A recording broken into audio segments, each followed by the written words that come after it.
អូនមិនដែលគិតថាប្រទិរាជាមនុស្សស្មោះនិងស្ងួនទ្រង់តែអូនកំពុងមានគេទើបមានពេលមិនចង់ក្បែរបងហើយអូនក៏មិនដែលគិតអាការខូចចិត្តមានលំបាកយ៉ាងណាអូនជាមនុស្សដែលបងមិនស្រឡាញ់តែពេលចាក់ចេញទៅមានអ្នកថ្មីទាំងខ្លួនវាស្ងួនបងជាមនុស្សរំខានតែកុំទាន់ពេញកល្យានកុំស្មានថាគេស្បងនឹងអូនរហូត Never hurt we never be alone ពីថ្ងៃនេះរហូតថ្ងៃសូនបងមិនចង់ឃើញមុខអូនទៀតឡើ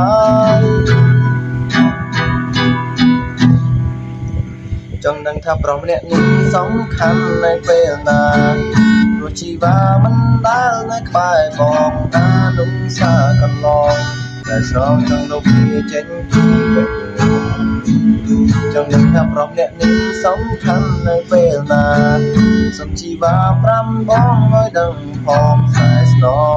ងទុនចិត្តបងនៅស្រឡាញ់កុំឲ្យចាក់ចេញទាំងមិនអងចិត្ត